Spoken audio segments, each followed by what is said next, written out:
चला बाळांनो, आज मी तुम्हाला कुरकुरीत चिकन फ्रायची रेसिपी बनवून दाखवते। चिकन फ्राय बनवण्यासाठी मी इथे एक कांदा कापून घेतलेला आहे, 7 ते 8 लसणाच्या पाकळ्या, 2-3 अद्रकीचे तुकडे आणि थोडीशी कोथिंबीर। हे पूर्ण मिक्सरच्या भांड्यामध्ये टाकून पेस्ट बनवून घेऊ। मी इथे पाव किलो चिकन घेतलंय, त्याच्यामध्ये अर्धा चम्मच काश्मीरी लाल तिखट टाकू, हळद, 1 छोटा चम्मच धना पावडर, 1 छोटा चम्मच जिरा पावडर, अद्रक लसूण पेस्ट, चवीनुसार मीठ। चिकनला आता मस्तपैकी मिक्स करून घेऊ।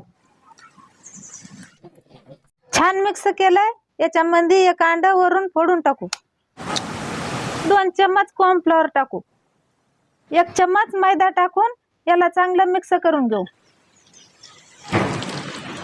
वरून लिंबू पिळून अर्धा तास मुरण्यासाठी ठेवून देऊ।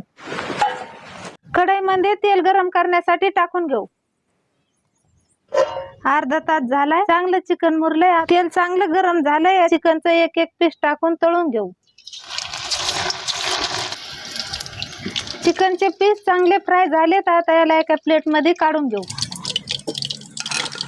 हे बघा, आपलं चिकन फ्राय बनवून तयार आहे। मी बनवलेली चिकन फ्रायची रेसिपी आवडली तर एक लाईक आणि चॅनलला सबस्क्राईब करायला विसरू नका।